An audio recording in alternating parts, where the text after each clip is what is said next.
Salve, salve, meus queridos e minhas queridas, sejam todos muito bem-vindos ao nosso Dúvidas da Semana, quarto dia aí, quarta semana aí fazendo o nosso projeto de retirada de dúvidas dos alunos, tá? Essa semana eu recebi bastante coisa lá no Instagram, mas aconteceu de, se eu não me engano, 4 ou 5 questões que foram enviadas, seriam questões que eram erros de gabarito, se eu não me engano foram 2 delas, e 3 questões que me enviaram foram questões que pelo próprio áudio, conversando com o aluno, eu consegui resolver. E aqui eu selecionei as questões que eu preciso fazer um vídeo explicando a resolução, certo? Então, vamos ao nosso ponto. Sejam todos muito bem-vindos. Se você está gostando do projeto, não esqueça de dar seu like, beleza? A primeira dúvida que a gente tem é a dúvida da Julia Holden. Ela me mandou a seguinte questão. Ela mandou essa questão número 3 aqui, que é da UDESC, falando de resistências, certo? Júlia tem uma questão muito parecida com essa no Enem, beleza? Ele fala assim: a tabela a seguir fornece os comprimentos e as áreas de secção transversal e as resisttividades de 5 materiais diferentes, certo? E a partir desses dados, indique a alternativa que contém o fio referente ao material que transforma mais energia por unidade de tempo, certo? Então ela até grifou aqui, transforma mais energia por unidade de tempo, ela percebeu que esse é o grande ponto da questão, certo? Mas, Júlia, antes de qualquer coisa, vamos observar qual que é a resistência de cada um dos materiais. A gente sabe que a resistência a gente define com aquele ρ vezes L sobre A, né? Certo? Você consegue fazer a definição então da resistência dos 5 materiais, porque você tem uma relação entre as áreas e as suas resistividades. Então eu vou fazer rapidinho a resistência de cada um deles aqui. Resistência de A, ρ é apenas ρ, L é apenas L, dividido por 3A, certo? A resistência de B vai ficar ρ é 2ρ que ele tem, 2ρ, certo? O L é 3L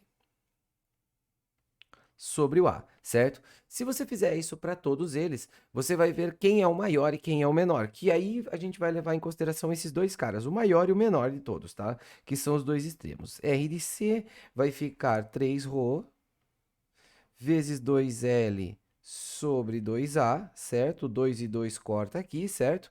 Então, ó, por enquanto o menor de todos é ρ vezes L sobre 3A, esse é o menor de todos. O maior de todos, por enquanto, está sendo 6ρ vezes L sobre A, certo? E aqui é 3ρ L sobre A, não é o maior nem o menor, então nem vou continuar aqui a conta. R de D, certo? Vai ser o quê? 3ρ vezes L sobre 3A. 3ρ vezes L sobre 3A. Corta, corta, vai ficar ρ vezes L sobre A. Esse cara é menor do que ele, esse cara é maior do que ele, então esse cara não nos interessa. A gente está pensando nos extremos aqui, tá? E a resistência E vai ser 2ρ, vai ser a mesma coisa do anterior, né? 2ρ vezes L sobre 2A, certo? Corta 2 e 2. Então, no fim das contas, a gente tem o seguinte: tem uma relação dos maiores e dos menores, daria para você criar uma tabela aqui falando quem é maior e quem é menor numa ordem crescente ou decrescente, mas a gente tem o seguinte: o menor resistor de todos foi o resistor A, certo? Que deu ρ vezes L sobre 3A, certo? Uma divisão lá na parte de 3. E o maior de todos, certo? Será o resistor B, certo? Então, isso quer dizer que, obviamente, a nossa resposta ou é um ou é o outro, certo? Agora, qual deles é a sua resposta? O maior ou o menor? E por quê? Bom, a primeira coisa que a gente tem que observar é que se ele tivesse pedido ao cara que tem maior resistência elétrica, beleza, era só marcar o B e fechou, tá? O que foi aconteceu na prova do Enem? Na prova do Enem ele tinha uma tabelinha assim e ele perguntava quem era o cara que tinha maior resistência. Era só você observar o maior de todos e fechou, certo? Agora, aqui ele está falando do cara que transforma mais energia por unidade de tempo.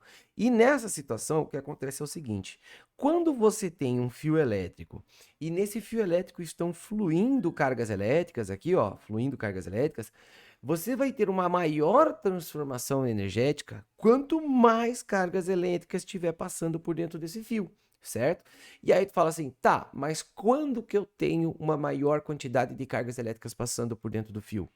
Quando é mais fácil, quando você tem menor resistência elétrica. Então a gente vai guardar o seguinte, ó, o menor resistor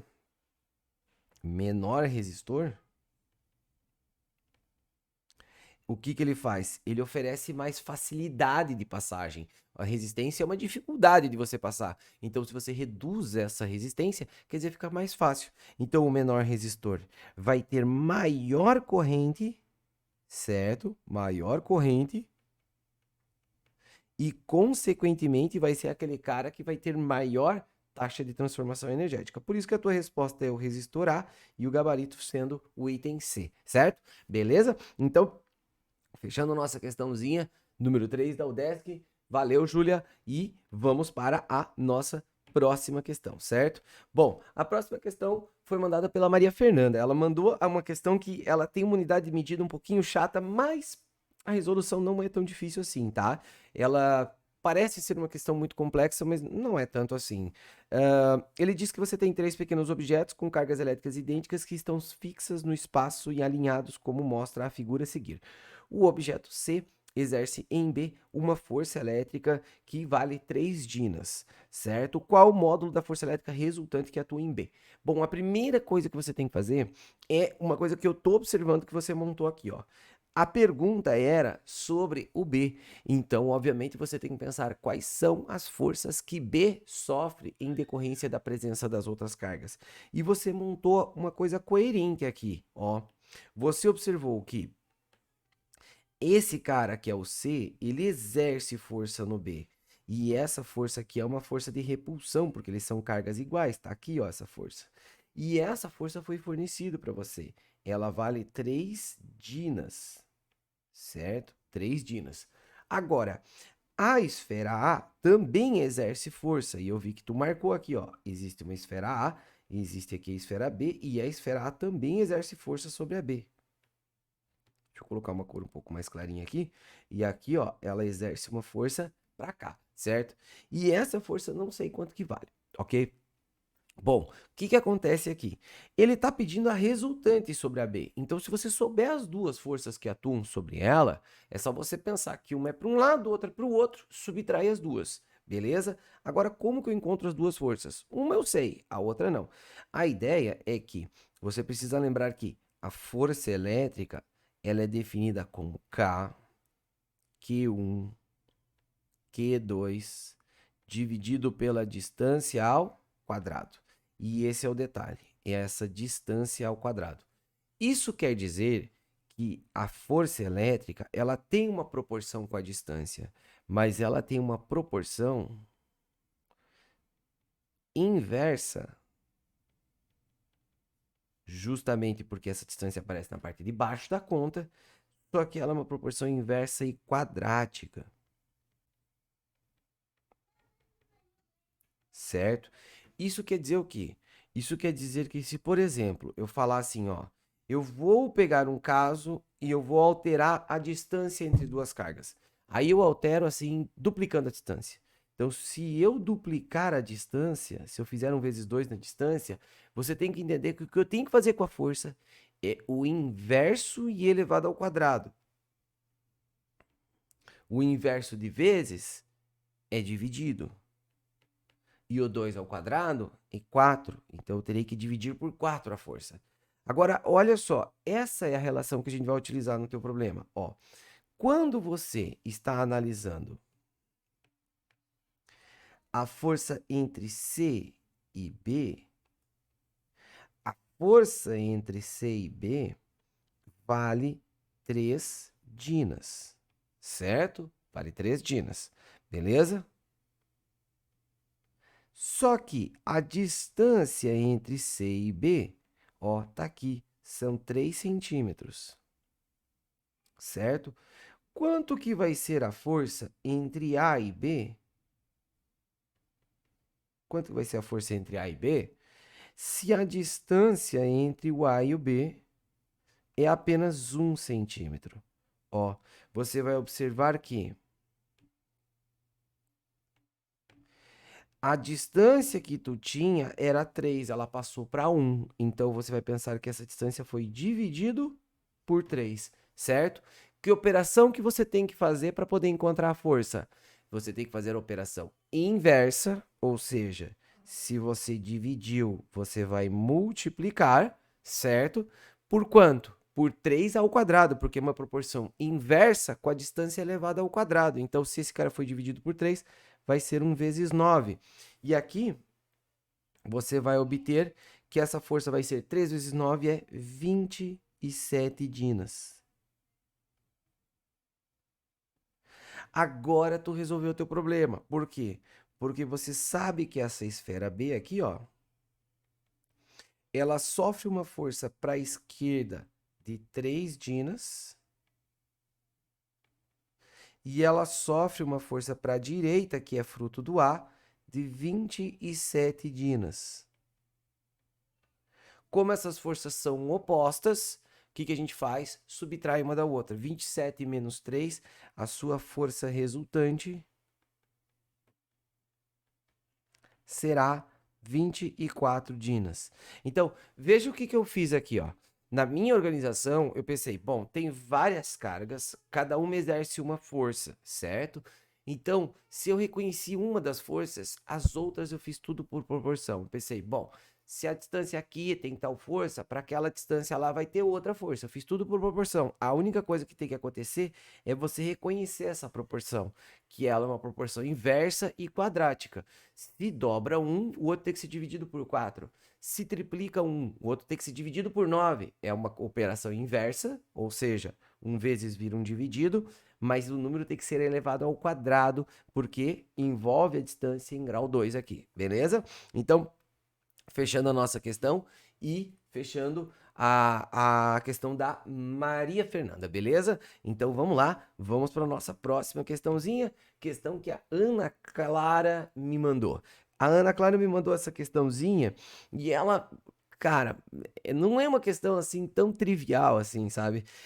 Se você perguntar para um cara que estuda física de forma aprofundada, ele vai falar, nossa, é tranquilo, só que envolve muito reconhecer o conceito, tá? O que acontece é o seguinte, galera, ele fala para você que você tem duas cargas elétricas, uma carga elétrica A e uma carga elétrica B, certo? E ele pede para você o seguinte, ó, nessas condições descritas na instrução desta questão, a afirmação correta para o potencial elétrico e o campo elétrico resultante no ponto C. Então você tem um triângulo, certo? Essa é a nossa condição. Você tem um triângulo e você quer saber o seguinte: como que é o campo elétrico e o potencial elétrico em C, certo? A grande questão aqui é que se você não manja sobre essas grandezas, você se perde um pouco, tá? Bom, primeiro, vamos fazer aqui a ideia do potencial elétrico. Potencial. O que acontece? O potencial, ele é uma grandeza escalar. E você tem que pensar que uma carga elétrica, ela produz potencial à sua volta. Então, quando você tiver, por exemplo, uma carga A, uma carga B, uma carga C, carga A, carga B, carga C, e você quiser saber o potencial em um certo ponto, isso aqui vai ser relativamente tranquilo. Por quê? Você vai ter, cada carga tem uma sua respectiva distância com relação ao ponto. Então, você vai pensar que haverá uma distância da A, haverá uma distância da B, haverá uma distância da C, certo? E na hora de você calcular o potencial, não pense em vetores, não pense em flechas. Pense apenas numa grandeza escalar, ou seja, você vai pensar A produz um potencial nesse ponto. B também produz um potencial nesse ponto. E C também produz um potencial nesse ponto. Você precisa apenas somar esses potenciais. Você vai pegar o potencial da A, somar com o potencial da B e somar com o potencial da C. E é lógico que você tem que reconhecer a fórmula do potencial.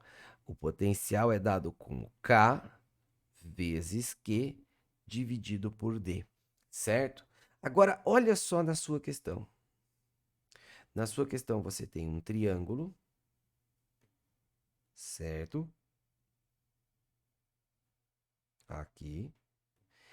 E esse cara aqui é uma carga positiva Q. E este carinha que está nesse canto é uma carga negativa Q. Ele pede para você o potencial em C. Como é que você vai fazer? Você vai pensar assim, bom, essa carga aqui que está no ponto A, essa carga aqui está no ponto B, eu vou pensar, bom, eu vou pegar o potencial que a A produz e vou somar com o potencial que a B produz, e um beijo, um abraço pro gaiteiro, vou ver o que aparece, certo? Então, como que é o potencial de A? É K vezes. Agora, olha a carga do A, é mais que. Mais que. Qual que é a distância da A até a C? Essa distância é o próprio lado desse teu triângulo equilátero, certo? Então, sobre L aqui, beleza? Mais agora o potencial que a B produz. K, AB vale menos que, dividido pela distância dela até o ponto. Ó, da B até o ponto aqui é o próprio lado do seu triângulo novamente. Então, aqui sobre L. Ó, você tem um número positivo e um número negativo iguais. Esse cara vai dar zero, gente. Então, assim, quando você vê potencial, uma coisa que é legal é que você consegue resolver tudo de forma escalar. Você vai falar, esse cara fornece tanto, esse cara fornece tanto, simplesmente soma, um beijo, abraço pro gaiteiro. Então, o potencial é nulo, beleza? Agora, e o campo elétrico? Agora o campo elétrico dá um pouco mais de trabalho para a gente fazer. Por quê? Porque quando você vê o campo elétrico, existe aquela regrinha para desenhar o campo. O campo é um vetor. E aí eu sempre explico para meus alunos assim, ó, você tem que imaginar que uma carga positiva sempre vai fazer um vetor tipo, vai-se embora, vaza, sai de perto de mim. E uma carga negativa sempre vai fazer um vetor, vem em mim, vem pro meu lado. Ó, vamos visualizar isso aqui, ó. Então, se eu pegar aqui uma carga positiva e eu quiser fazer o campo elétrico dela, eu vou ter que primeiro escolher em que ponto eu vou fazer esse vetor de campo. Bom, eu vou escolher aqui, por exemplo. Como que eu desenho esse vetor? Ó, eu sempre traço um pontilhado entre a carga e o ponto que eu estou analisando e cumpra bem dessa forma. Primeiro trace um pontilhado entre a carga e o ponto onde você está analisando. E depois você vai fazer uma flecha no ponto. E a regra é a seguinte, ó. As cargas positivas farão uma flecha mandando esse cara embora. Sai de perto de mim. Então, ó, esse positivo vai fazer uma flechinha nesse ponto dizendo, sai de perto de mim. Então, aqui, ó, para cá será esse campo elétrico, certo? Agora, se eu pegar e for fazer a mesma coisa, só que para uma carga negativa, e aí eu vou fazer um campo elétrico num outro ponto qualquer, aqui, ó, por exemplo. Como é que eu faço? Repete o processo, ó. Faz um pontilhado entre a carga e o ponto, fez o primeiro passo, e eu vou fazer uma flecha lá no ponto onde eu estou fazendo a minha análise. Como que é essa flecha? Se a carga é positiva, é vai, vaza, sai de perto. Se a carga é negativa, é vem em mim, vem pro meu lado. Então aqui, ó, a carga negativa vai fazer um campo como se fosse puxando esse ponto pro lado dela. Certo?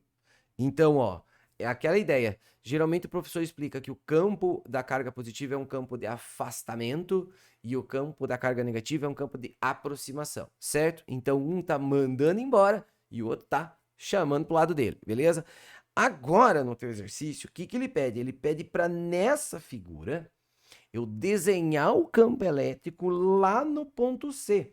Só que esse campo elétrico tem que ser um resultado da ação tanto do A como do B ao mesmo tempo. Então, eu vou até dar um zoom aqui e vamos fazer esse desenho. Ó. Sempre que você for fazer o campo, você vai falar, pô, tem uma carga elétrica aqui. Eu quero fazer o campo dessa carga. Onde? No ponto C, beleza? Traça um pontilhado entre a carga e o ponto. Ó, na tua questão, ele já traçou para você esse pontilhado. Ok. Segundo, qual é o sinal da carga que você está trabalhando? Ó, é uma carga positiva. Carga positiva faz campo, ó, vaza, sai de perto de mim. Então ele vai tentar mandar esse ponto se embora aqui, ó. Não é exatamente mandar o ponto embora, mas enfim, a ideia esse seria o campo elétrico que essa carga produz, beleza? Agora vamos fazer o campo elétrico da outra carga, ó. A carga B tá aqui, certo? Essa carga B é uma carga negativa e eu quero fazer o campo dela lá no ponto C. traço um pontilhado entre ela e o ponto. Na questão já está feito. E aí, se a carga é negativa, você faz um campo, ó, puxando, falando, vem em mim. Então, ó, a flechinha vai ser apontando lá para a carga. Certo?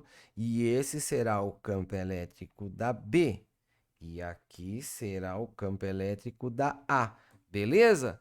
Qual que vai ser a minha resultante? Aí a resultante é a soma dos dois vetores. Aí tem que usar aquela regra do paralelogramo aqui para fazer, ó. Aqui faz o paralelogramo e aí aqui vai ser uma flecha orientada para a direita.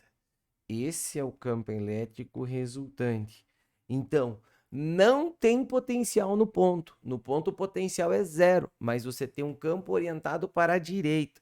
Então, assim, tem que sempre fazer desse jeito o campo. É muito mais trabalhoso o campo do que o potencial, porque o potencial você fala, tal carga produz um potencial, tal carga produz outro, soma.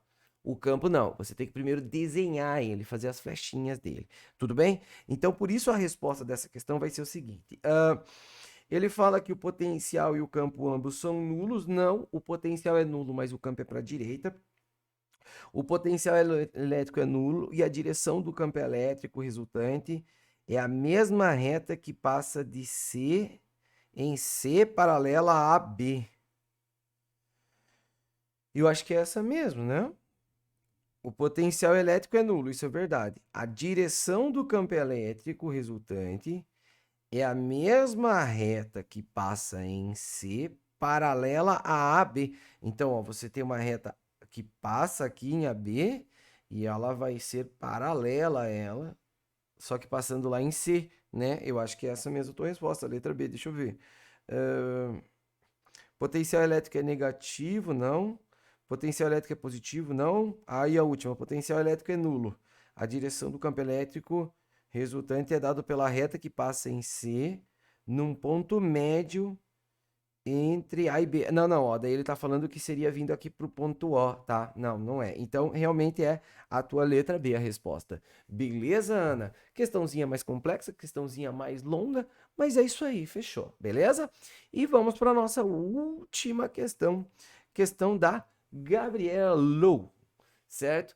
Gabri, ó, você montou certinho a tua questão, eu acho que só faltou perceber uma coisinha, ó. Ele está comentando sobre dilatação térmica. Tu até marcou aqui, ó, que a dilatação é dada como ΔL igual a L0 vezes alfa ΔT. Aqui tua construção da dilatação, certo? Só que ele está falando de dois casos diferentes. Existe um ΔL numa primeira situação. Existe um ΔL numa primeira situação e existe um ΔL em uma segunda situação, certo? E aí ele fala assim, ó, uma barra de ferro de comprimento L0 com temperatura θ0 tem seu comprimento aumentado em fator L ao sofrer uma variação θ. Então ele diz assim, ó, que o valor desse cara é L0, ele tem um certo coeficiente de dilatação, ele falou assim, ó, a variação de sua temperatura é θ, certo? E o quanto que ele dilata é L. Então esse cara aqui, ó, o resultado dessa expressão, que é o teu ΔL da primeiro caso, dá um valor L, que ele chama aqui. Isso é o quanto ele aumentou de tamanho, certo? Agora existe uma segunda situação. A segunda situação, ele fala para você que o comprimento inicial é 3L0, o coeficiente de dilatação continua sendo o mesmo, e a variação da sua temperatura é 2θ. Eu vi que tu montou isso, inclusive, ó. Aqui só faltou o risquinho do θ, né? E aqui só faltou o risquinho do θ, mas tu montou isso.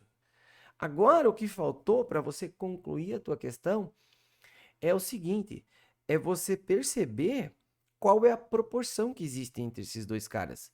E aí entra a minha situação. Como é que tu compara dois números na matemática? Geralmente, a melhor forma de você comparar dois números na matemática é dividindo um pelo outro. Então, o que eu vou fazer? Eu vou pegar o que eu tenho no final do meu processo e eu vou dividir pelo que eu tenho no início. Eu vou pegar o ΔL da minha segunda situação e eu vou dividir pelo ΔL da primeira situação, que é uma forma boa de eu comparar. Se você, por exemplo, falar assim, viu, tem uma pessoa que ganha 2 contos de salário E aí tem uma outra pessoa que ganha